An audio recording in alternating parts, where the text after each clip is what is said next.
Nice, bench. Okay, today we're going to go over incline barbell bench press. There's a standard way that you want to learn an exercise, and I'm going to try to do that as best I can today with this one. Incline barbell bench press. Each exercise has two things that you have to memorize. One is the body posture, and the other one is the mechanical pattern or the movements. The body posture is every piece of your body that doesn't move while you do the exercise. And the mechanical pattern of the movement is all of your moving parts and exactly how they move. There is a model for each exercise. It is not debatable. It's based on the study of human anatomy, of joint function and muscle function. So each person does as best they can according to that model, including me. So if I tell you what the model is and then you see that I'm not doing it exactly right, it's just because I'm human. All of our skeletons are unique and formed uniquely, screwed together uniquely, and operate uniquely. So we can't really criticize each other than constructive criticism and fine motor control just means that we all aspire to do it to that model. So if you're supposed to have your shoulders down and you see somebody hiking a shoulder up, you can say shoulder down. Or like in gymnastics and dance and acrobatics, things I'm deeply familiar with, you say point those toes. Okay, we actually say shoulders down also. So on this exercise, first thing is the body posture. You sit down on the bench and lay back. The only thing in conscious contact with the bench is the back of my buttocks or hips. I'm sitting in the crook of the bench, and then across the back of my shoulders. That is the only two pieces of me that are in conscious contact with the bench. The rib cage does not lie on the bench or conform to the bench ever. Okay? As soon as I sit down, I know that that rib cage is supposed to be pushed up towards the ceiling from underneath. The muscles that are on the underneath or backside of my rib cage push it up. They're back muscles. The very muscles that push your rib cage up hold your shoulders down. So that's the best example of kill one bird with two stones, two birds with one stone I've ever heard. This is the correct posture, and that's it really. Okay, rib cage up, shoulders down. You may remember we call this a tabletop. It gets its name because it's level when the rib cage is pushed up from underneath. It's our upper back muscles. What they're doing in order to push that rib cage up and hold the shoulders down is they're gripping. Okay? You don't have control unless you grip. Just like if you were holding a bat or a tennis racket or a golf club, you have to commit your grip on some level in order to control the movement. Okay, now the mechanical pattern involves what our arms are going to do once we get this bar. Okay? I can't go over that part of this exercise until I tell you how we're going to get the bar out of the rack. Okay? There's just a couple things that you have to know. They too are not debatable. They're based on gravity and stress on our body and just our anatomy. When you hold a bar, you want the bar resting on the butt of your hand, okay? So that the bar is directly over these two bones, okay? So when you get there, you do not let the bar sit back in the palm of your hand, okay? So you just adjust your hands before you have that committed grip to where you feel that the bar is down near the butt of your hand. Okay, and the forearm bones are right underneath the bar.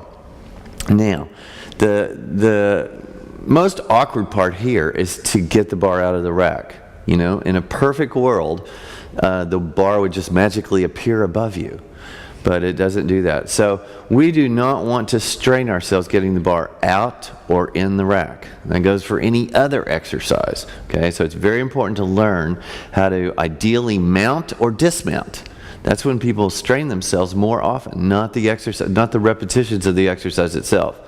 So on this one, you do that first thing where I've adjusted my hands to where I can feel that it's going to be, the bar is going to be resting in the butt of my hand. And then the moment that we push the bar out of the rack, the millisecond before that moment, we have to bring our elbows back. Because if your elbows are back, your forearms are vertically aligned right underneath the bar. That's how they need to be to push it up, okay? So you do both of those. With practice, you do it fairly automatically. And then when you push against the bench. The shoulders have to be against the bench. That's not natural. You have to think about it and practice it. What's natural is to push that bar up and the shoulders come up too. Okay? That is wrong. That's actually an improper use of your shoulders. Okay? The shoulder joint was not designed to push like that. And the shoulder joint's in there. So the shoulders have to be stabilized down against the bench in order to push up. The muscles that actually push the bar up are those muscles of the rib cage, the ones that have committed to firmly holding that rib cage up and the shoulders down, our tabletop level. It doesn't change its position at all. Okay? So, hands, butt of the hand, the millisecond before I push, the elbows come back and push. The bar naturally comes over my tabletop. Okay? My arms are locked out. There's a technically accurate term for that. It's my elbows are fully extended. Your arms are straight. The bar is balanced over me. My shoulders are against the bench. That is the correct body posture. Now the mechanical pattern is what we do with our arms. We simply bend and straighten them, okay? But how you bend and straighten them helps a whole lot to do this perfectly from the beginning. If you learn these things from the beginning and practice them from the beginning, you'll always do it well. You'll never have bad habits. Bad habits are really hard to shake. I'm sure you've heard that. So we want the bar to lower in a vertical plane. Okay? The way to do that is to first of all keep our forearms vertical underneath that bar, but to think of the elbows. Can't bend the arm without the elbows doing something. The elbows collapse to the side. So the right elbow goes to the right and the left elbow goes to the left so that my arms stay right underneath the bar. I look at the bottom of that bar and I lower it to my tabletop and back. When you do it that way, the muscles of your rib cage do all the work. That's what we're supposed to be doing. It's a balance act. Okay? Balance and alignment are the same thing, or two sides of the same coin. Only if that bar swerves forward and back as it's coming down is there strain on the shoulders, or if they're up off the bench. So right away, you can be a masterful exerciser and maintain your upper body. That's why we're exercising, so that you maintain your upper body. You know, it functions fairly well when we're young adults, and then it just deteriorates after that. Unless you do these exercises, I promise. Okay? Now, one other mistake that people tend to make is on the way up, they're going to recruit those shoulders to help push.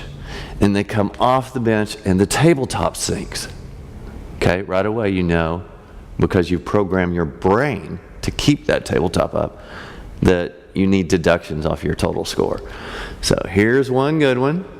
Tabletop up, tabletop up, tabletop up, boom. I feel the elbows go sideways and back up. Okay? You always want to fully extend your arms, straight arms, balance the barbell over you when you're about ready to dismount. Remember, that's important. You don't want to strain yourself in the dismount. Back, and then slowly lower that bar. That's all we're going to do for the day.